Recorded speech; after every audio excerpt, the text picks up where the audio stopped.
Buckeye Talk is about to begin. Hey, hey, hey, come on in.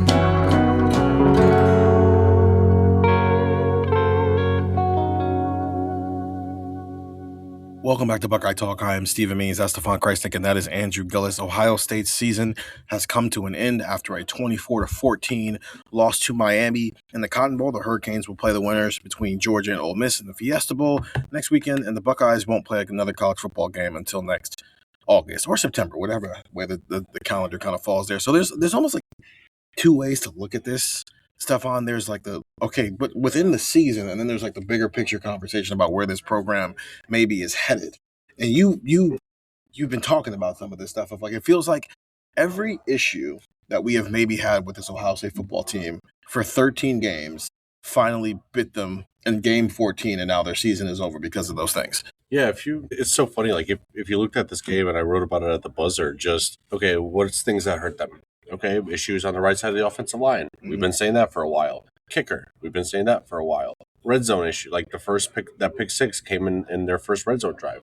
That's an issue. You know, one thing that like varies kind of tongue in cheek we talked about as an issue was like Jeremiah Smith's blocking. That ended up being crucial on that pick six.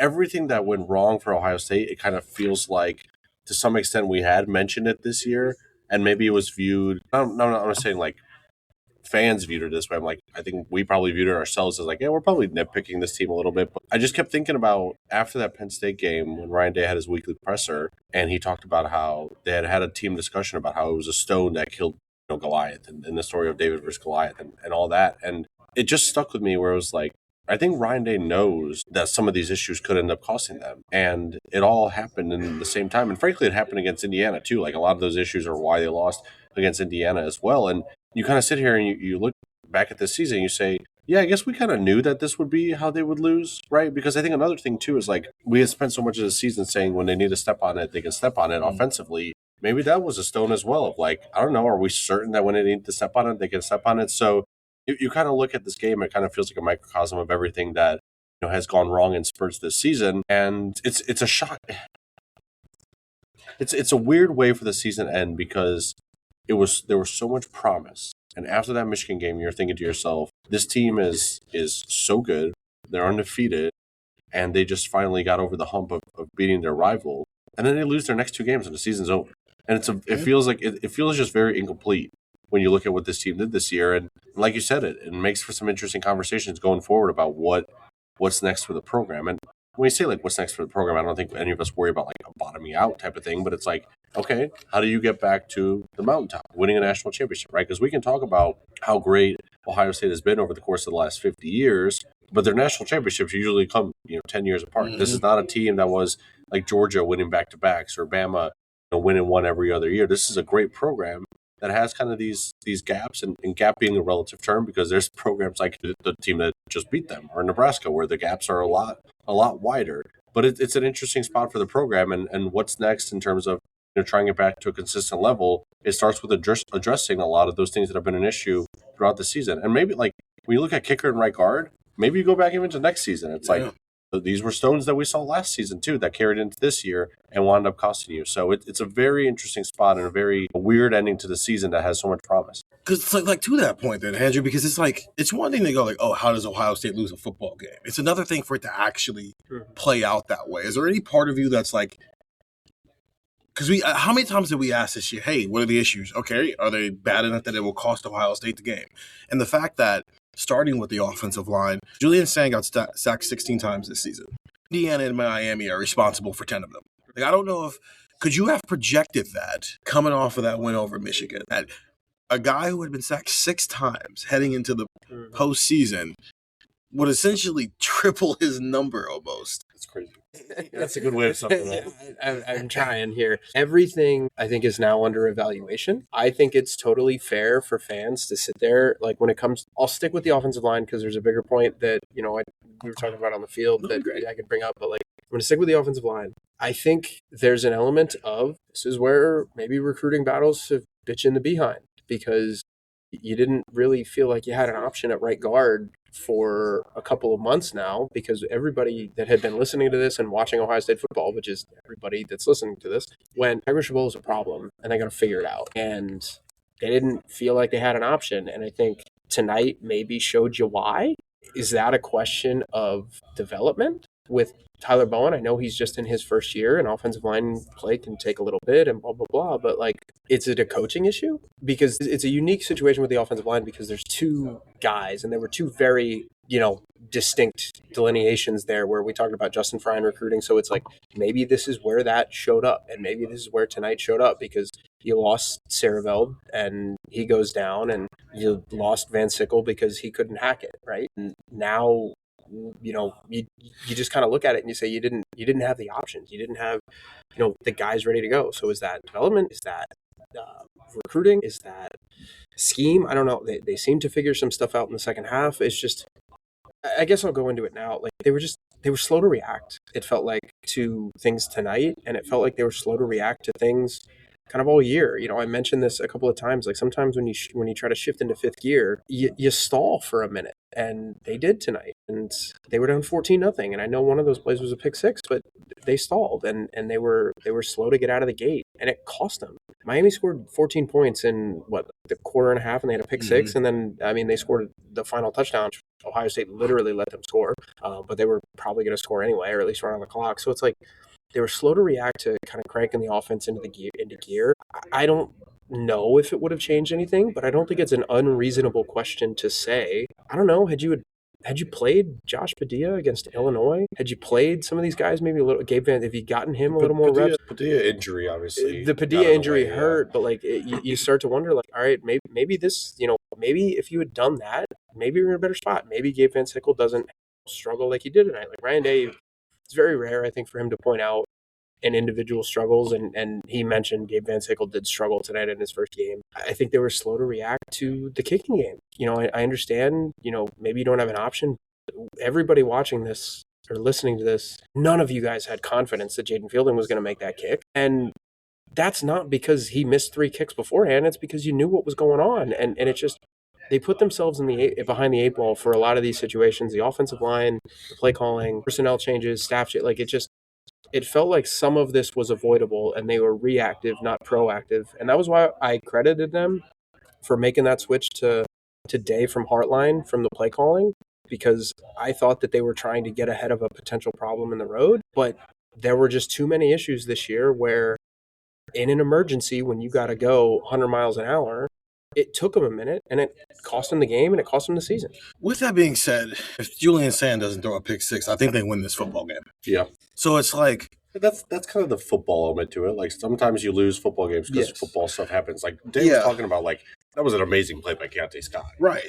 And so the reason I bring that up, and I've brought it up jokingly a couple of times now, but just like all the things we're talking about are true. But I think part of the reason we always look at it and we go, are we nitpicking this team? Are we nitpicking this team? Is because sometimes I think we go so far down the road of, Ohio State lost the game because of all these different issues that we almost devalue the fact that, like, sometimes this is a matchup game.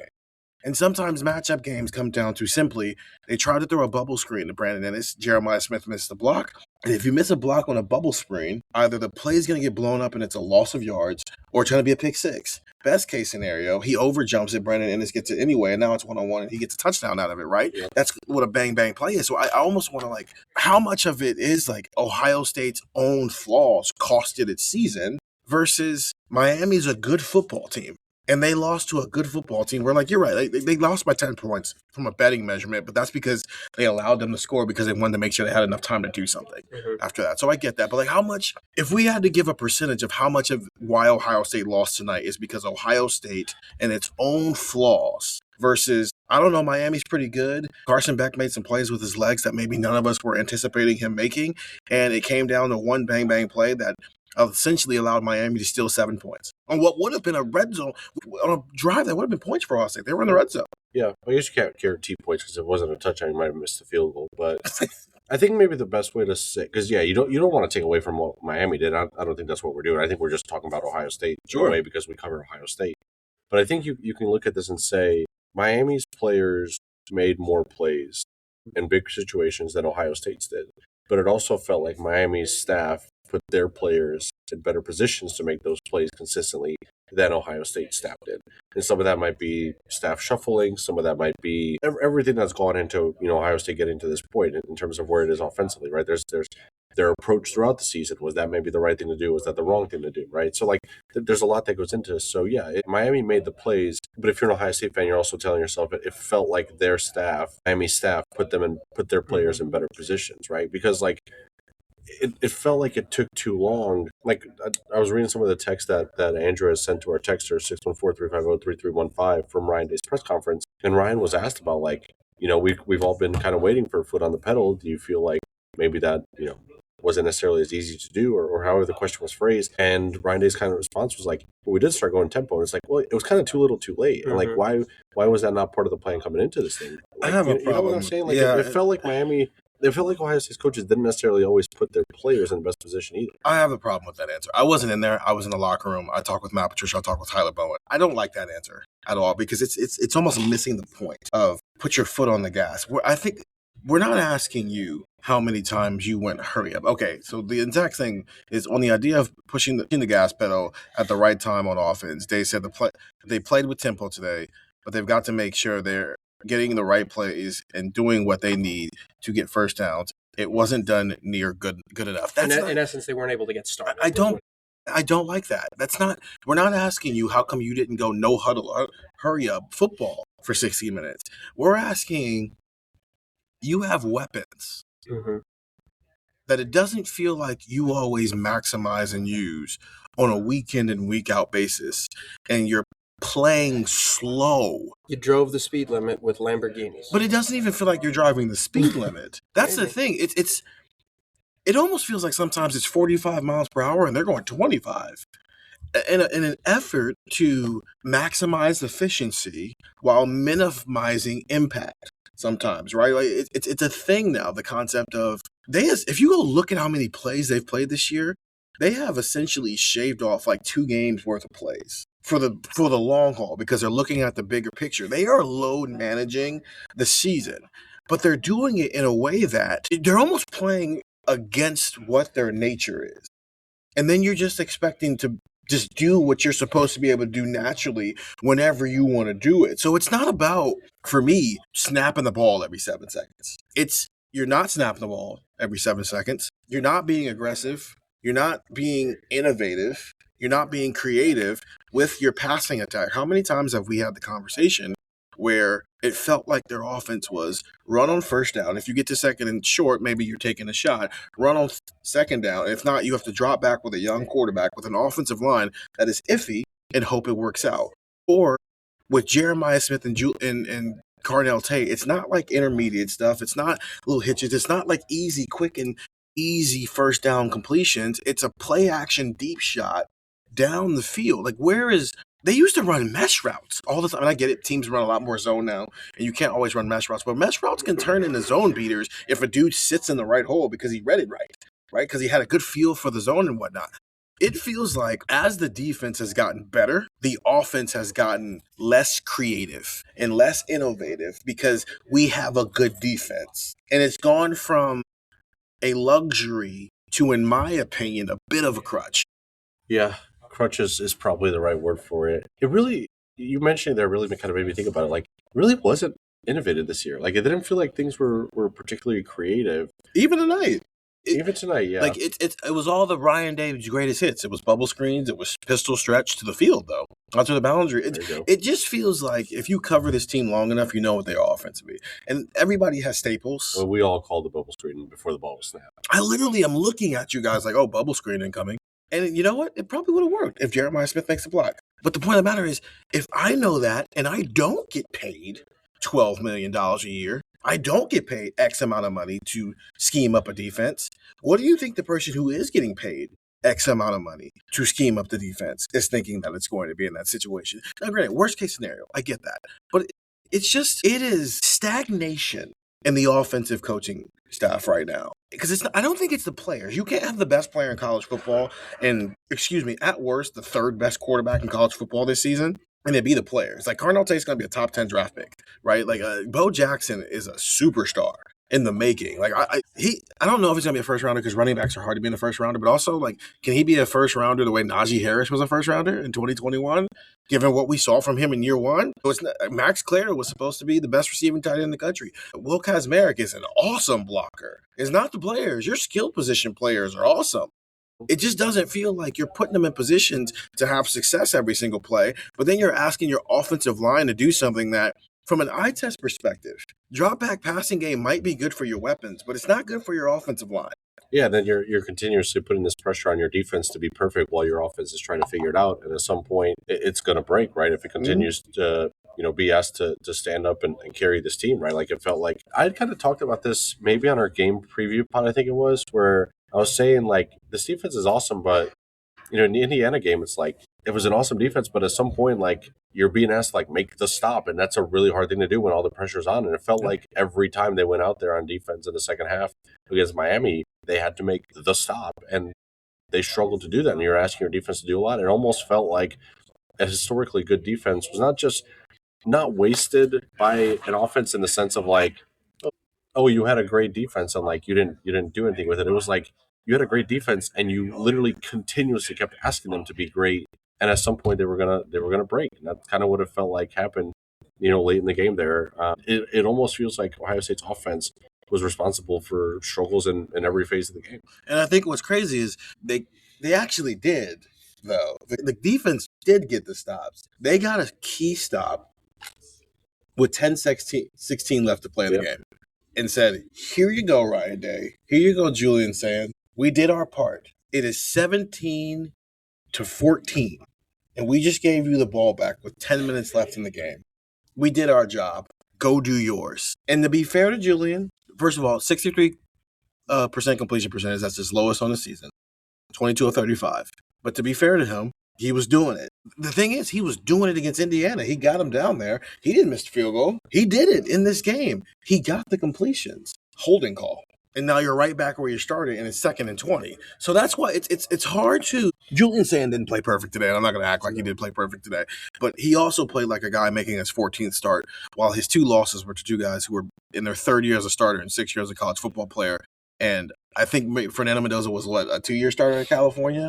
1 or 2. One, yeah. okay, but like regardless, like he's a younger dude in his 1st year as a starter, and his 2 losses were to the 2 old guys he played during the regular season.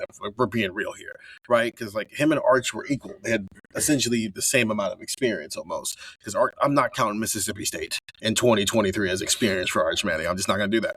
Bryce Underwood's a true freshman. Ethan Grunkelmeyer wasn't even supposed to be their starting quarterback. DeMond Williams was the starter like halfway through the 2024 season. But like, right, but it was all these dudes who were essentially in the same category as Julian. They were either in the same category as Julian Sand, or they just weren't good enough for it to matter that they were experienced. These are the first times where you had guys who were old and they were veteran, and they were on teams that were good enough to actually do something about it. And so they made plays when Julian Sand didn't necessarily make plays. But 2 games in a row, it looked like Julian Sand was ready to go make the drive, and somebody missed a field goal. Somebody got a bad holding call. Carnell Tate dropped the ball. And on that final drive, all these things compiled in a way where I don't want to say the offense failed Julian Sand, but the offense, starting with the coaches and their stagnation, failed to put this offense in a position to have success for 60 minutes. So you have the depth chart up from last year. Yeah. Why? Because, so I pulled this up. This was from Nebraska week because it was the first one that popped up on a PDF. Funny how that works. Stefan said, what did you say? I don't want to say that they wasted a historic defense. Yeah. I disagree. I think they did. Because here's the 2 deep from 2024, and I'm not going to run through every single name. You guys know the names. Hiru Kanu was a transfer, so we'll see what happens there. CJ Hicks, he redshirted, so we'll see what happens there. Aaron Scott hasn't played, so we'll see what happens there. Malik Hartford was hurt all year. We'll see what happens there. And then Lorenzo Styles Jr., we'll see. I don't know what his NFL future is going to be. I think every other player in that 2 deep from 24 and 25, because you got to remember that's Caden Curry is a depth player.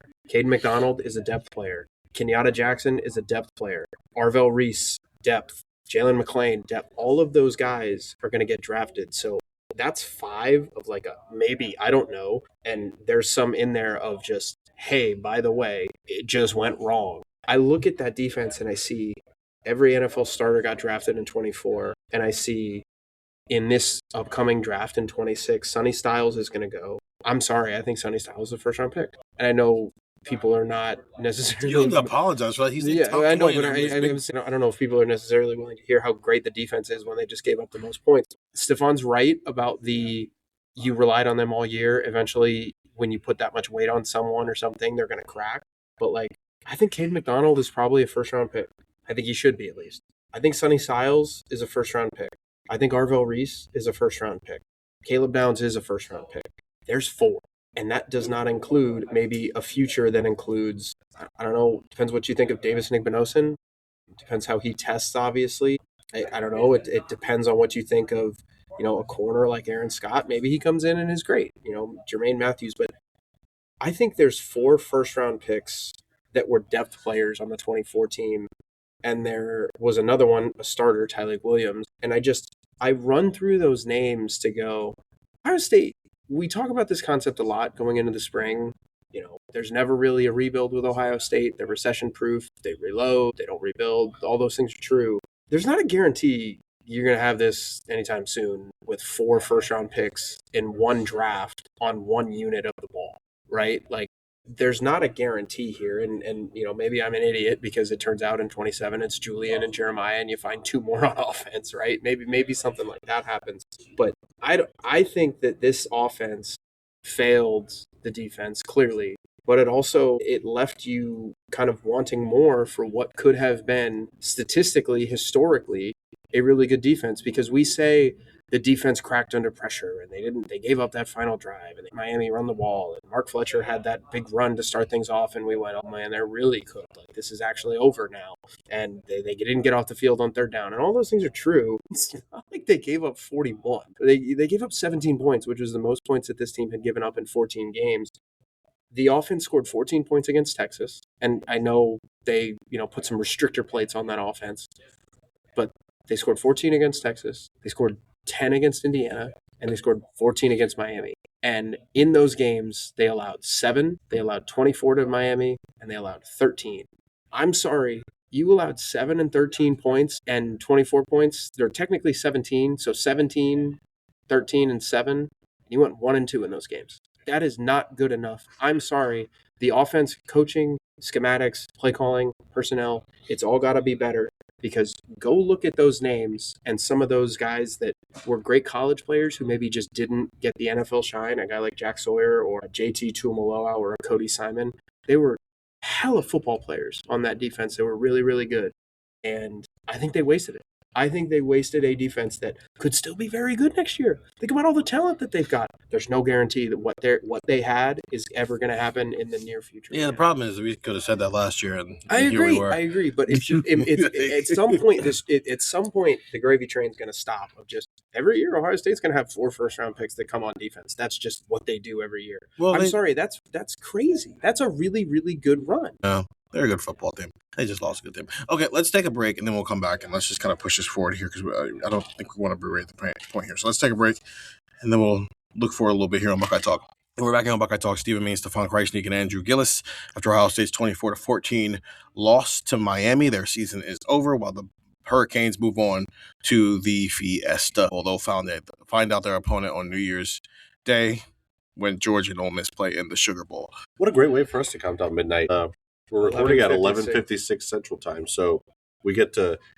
I don't think anyone wants to hear us like sing or count down or anything like that, but it's about to happen live on Buckeye Talk for us. Yeah, we're not going to sing Old Lang Syne, if that's what you're curious about. What? Ohio State fans, it's time for petition. No more New Year's Eve games. I was going to say they've lost 3 times. Yeah, they lost no more. In 2016, they didn't score against Clemson. And again, after not winning the Big Ten Championship and backdooring their way into the college football playoff, they lost to Clemson on New Year's Eve. In 2022, after backdooring their way into the college football playoff, they lost to Georgia on New Year's Eve. In 2025, they didn't backdoor their way, and they were going to get in regardless. They just didn't win the Big Ten. And they lost to Miami on New Year's Eve. I think you're on to something. No more New Year's Eve listen, games. Petitions for dumber things related to Ohio State football. I think that should be a thing. No more New Year's Eve games. Priority number 1, Stefan, for you when it comes to Ohio State this offseason? Priority number one is tell Gillis to put his phone on silent when we're recording the podcast. I think priority number one is nailing down this offensive staff, whatever that combination kind of looks like. There's so many ways to go, right? Because I think what you decide to do with Keenan Bailey is probably telling, right? Because it almost feels like he is the guy who's going to be the receivers coach. Like if there was betting odds on it, and I know betting odds mean nothing when a team that was just favored by 9.5. But there's heavy odds that he would be the receivers coach. Okay, does that come with him being the offensive coordinator, or do you move him to receivers coach and move Tyler Bowen to tight ends coach, where he has experience in the past, and hire an offensive line coach and maybe Tyler Bowen, who has experience calling plays as well, could be the offensive coordinator. It's interesting where they want to go. And I know, Stephen, one thing you want to talk about is, this idea of new blood and having different voices. How would you feel about Tyler Bowen as an like? Would that be enough new blood for you if Tyler Bowen was yours? If they were in the room in 2025, they are not allowed to call plays in 2026. And that's with all due respect to the people in the room. There are some very, very smart people who have very, very bright futures as play callers one day. Ryan Day needs his own Ryan Day. Go back to I mentioned the 2016 game. And if you remember, the offense had kind of grown stagnant and wasted an elite defense. Gillis, you're talking about this year. You want to know who was on the 2016 defense? Nick Bosa, Garyon Conley, Marshawn Lattimore, Malik Hooker. There's some dudes on that defense, man. They had 3 first rounders in that year, and then Nick Bosa would be a first rounder later. So yeah, they've had 4 before on those defenses, and it felt like it got wasted because their offense was essentially Curtis Samuel, and the play calling was for squat, for a lack of a better word to use there. And it felt like JT Barrett had regressed as a quarterback, and it was time to bring in new blood. So what did Urban Meyer go do that offseason? He went and got Kevin Wilson, and he went and got Ryan Day. And look at what has happened with the offense since then. JT Barrett had a very good year in 2017. Dwayne Haskins threw for 50 tugs in 2018. Justin Fields showed up and was an awesome quarterback and a first-round draft pick. TJ Stroud was a first-round draft pick and back-to-back Heisman Trophy finalist. Kyle McCord, the floor became Kyle McCord, who was third team All Big Ten. That's what I'm saying. The floor became Kyle McCord level quarterback play. All of a sudden, wasn't good enough anymore.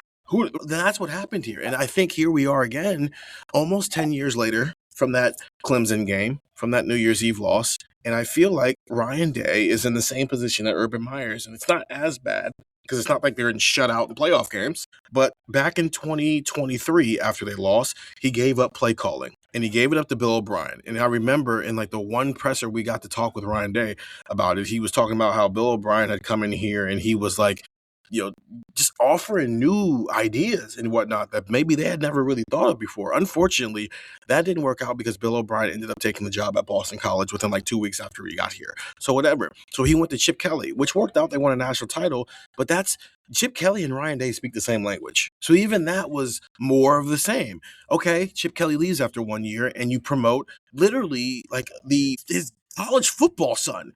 If Chip Kelly is Ryan Day's college football father, then Brian Hartline is his college football little brother. You promoted him. Okay, so that's more of the same. Keenan Bailey's been here since 2016. That's more of the same. Tyler Bowen, sure, he's only been here for a year, but that's still going to be concept of more of the same. They need a dude who's not from the tree, who when they think, hey, we should go right, he thinks about going left. And that guy brings in new blood, new ideas, new things to the table. I wasn't at Ryan Day, but you guys were. And one of the first things you guys said to me is when they were talking, he got asked about the offense and the organization and whether people were on the same page. And Caleb Downs and Julian Sand, who had been looking down at their feet the entire presser, all of a sudden poked up their eyes and are like, Ryan Day, how you going to answer that question? As if they already knew the answer was no. So they don't. I don't want anybody who already is in the bloodline. Sure. I don't even want a cousin. Go outside the family. Go get married. This is like my big fat Happy Greek New Year. Yeah. This is like my big fat Greek wedding where you're just begging somebody to get married. It's time to have your big fat Greek wedding. The thing that I will say, it's think about it in any other situation. Think about this podcast. For those that have been listening for a while, we had 2 new people come on the podcast in the last 2 years. You know what happened when I showed up? I started saying, run the ball. Sometimes they should do that. And Steven, and you know what happens? Sometimes you can adjust. Steven looked at me at one point and said, hey, they're running the ball pretty well and it's really helped them. It doesn't mean that he's make this the focal point I of don't your want to offense. run the triple option. He's not saying make this the focal point of your offense. Stefan tweeted a photo of me earlier in the day describing on a whiteboard how to do the single wing spinner series, which is a whole other point. Nobody should But be it's running like, that play but at this point. here's the thing. It's like, I don't know. People have different points of views. People have different experiences. People see things a different way. And when I show up or when Stefan shows up, we say, well, what about this? And maybe you disagree. Maybe you agree. Maybe you say, I never thought of it that way. Maybe you say, I never thought of it that way, but I think you're wrong. Maybe you say, I never thought of it that way, but I think you're an idiot. Whatever it is, styles change and you can add new perspectives because Stefan mentioned it about the defense. Larry Johnson stayed. James Laurinaitis stayed. Tim Walton stayed. Macareri stayed. A lot of those defensive guys stayed. And I know there were people in the building like, he brought in like a GA who was a defensive coordinator of the Dolphins, whose name is slipping my mind right now.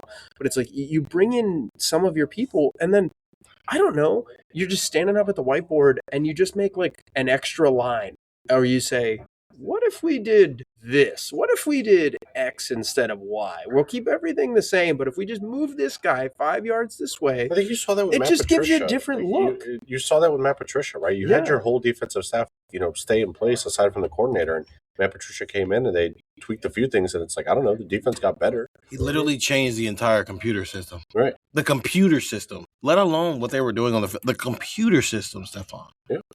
And it makes you more versatile. Like The computer system. Would they have when done? you told me he told you that, I was Yeah. in awe. I didn't mean to cut you off, but that's just insane to me to even think about. But it's just new blood. It's that time for some new blood. Because then here's the reason why. You talked about the defensive side and feeling like you wasted the defense. I am coming to terms with the fact that what I got to experience in 2021 with this offense probably is not going to happen again. One, because they have a good enough defense now that C.J. Stroud doesn't have to throw the ball 50 times a game anymore. Whoever the quarterback is doesn't have to throw the ball 50 times a game anymore. But also, Brian Hartline is walking out of the door, so we have to see who they're going to hire as a wide receivers coach.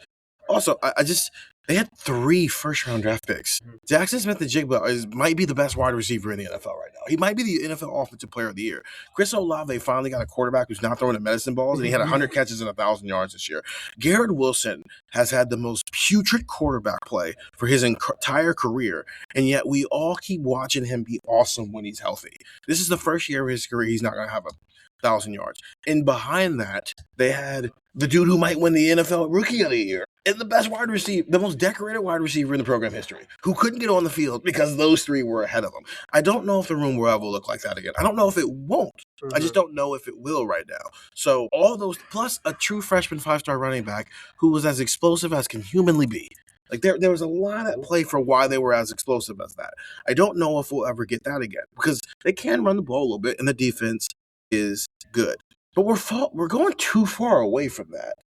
Right? We went from like all 3 of those guys essentially being 1,000-yard receivers to I think Jeremiah Smith's the only 1,000-yard receiver this year. And the only reason Emeka Egbuka got over is because they played 16 games in 2024.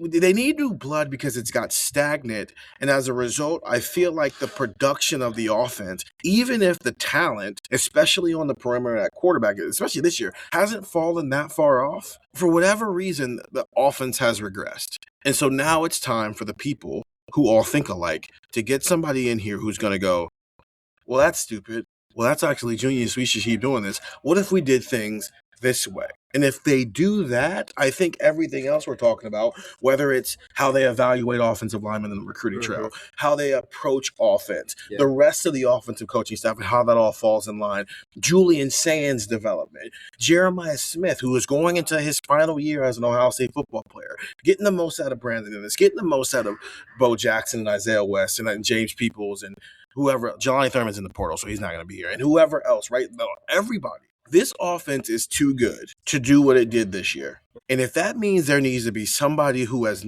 with fresh eyes, can come look at it and we get a different result, that is what needs to happen. Because if not, you're not going to stand still.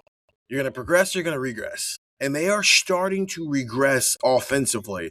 And you look at the names who are on this offense, and it doesn't make sense why they're regressing. I think the simplest way that I can say this, and I know we're running up against it, I think the simplest way to do it is Ohio State needs to find out what it is, and perhaps more importantly, what it is not, and it needs to make adjustments from there. It needs to find out where it is lacking And I think you need to find ways to counteract that because, as Steven has said before, they lose in ways that are very, very similar to ways that they have lost in the past. We did not even talk about a 5-yard illegal procedure penalty on a punt late in the game that cost you 20 yards because Malachi Tony was fair caught it at the 10, and the next punt went to the 30, and he fair caught it there.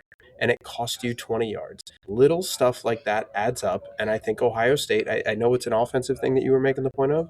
They haven't been good on special teams in the last 2 years. They've never been good on special teams. And why? So figure that out. They need to find out who they are, what they are, and like I said, more importantly, what they are not. Well, I think the way Ryan Day needs to approach this is go hire the best offensive coordinator.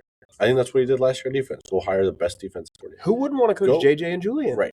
Go hire the best offensive coordinator, no matter how removed from Ohio State that guy is, and figure out the rest from there, right? Don't go into this. I'm not saying Ryan Day would, but like, don't go into saying, okay, we know we have to promote Keenan Bailey to receivers, and we have to do this with Tyler Bowen, and then here's where we're going to approach it from here. Like, hire the best offensive coordinator, and if that guy happens to be the receivers coach, then okay, Keenan and Tyler Bowen stay where they are. If that guy happens to be a tight ends coach, then okay, Keenan moves to receivers. If that guy, I doubt you would have an offensive line coach who's also an offensive coordinator, but if that's what the best guy is going to do, then that's what the best guy's going to do, and you adjust to that. I think what's very important for Ohio State is, and for Ryan Day, is make the best move and then figure it out from there. And I think Ohio State kind of has that luxury that a lot of programs don't. I think maybe Ryan Day saw that last year with Matt Patricia. Like, hey, you don't necessarily have to like scramble to get someone because you're Ohio State. You'll still get that best option regardless of the timing of it. So that's what he's got to do here is go find the best option, no matter if it's someone who bleeds scarlet and gray or if it's someone who cannot stand Ohio State but now wants a job as an offensive coordinator. Just go get it done, man. With that being said, if Julian Sand doesn't throw a pick six because Jeremiah Smith missed the block, they probably win the football game, and we sound like we're nitpicking again. Also, just one more thing on the future. There's a really interesting conversation to have about the offensive line because a month ago we were saying, holy crap, all 5 of these guys are coming back. They're going to have this outside of Tegra. Like, they're going to have 4 starters coming back on the offensive line. Yeah. I don't think anyone listening to this podcast right now wants all 4. Now that sounds like a threat. Yeah. Whether it's evaluation, trenches are so difficult in the portal, but like you have to evaluate everything right now. Yeah. And it starts at the offensive line. It's like, I think the conversation, at least for us, I don't know, maybe within the program they were having this conversation already, like it's shifted in the last month. And that's another interesting thing that the staff is going to have to manage. The portal opens in like 24 hours as you're listening to this. Mm-hmm. So get ready. I guess it depends on who goes in the portal from an offensive line perspective. Yeah. And the reason why is, it's no different than we actively, especially against Indiana, saw how you get hit like 4 times in the first half. It's going to impact how Julian Sand plays football. Yeah. You get burned, you don't want to put your hand on the stove anymore. There's $1 million that was sitting on the sideline for Ohio State on the offensive line room. He was supposed to protect Julian Sand's blind side, and he couldn't even play right guard. He was supposed to protect Julian Sand. He went from, this is their left tackle, to, okay, well, he's going to play right tackle because Austin Servo's pretty good, to, okay, maybe he's going to play right guard, to, oh, they're rotating right guard, but it's not with him, to the second year right guard is now playing right, who was the backup left tackle before the second bye week, to, think about it, Austin Servo left the game, and it was Ian Moore who came in.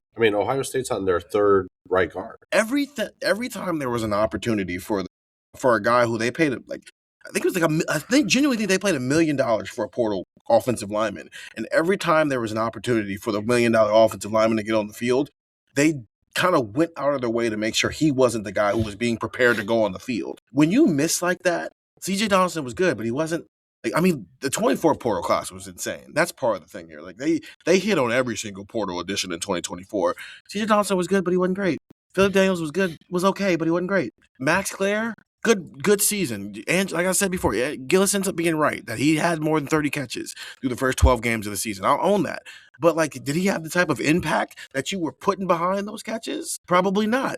So, yeah, he had the counting stats, but the impact wasn't felt quite that way. They missed heavy on the transfer portal. Mm-hmm. And it's you've already seen the impact on the recruiting trail because this is the largest class they've signed since Ryan Day's been the head coach.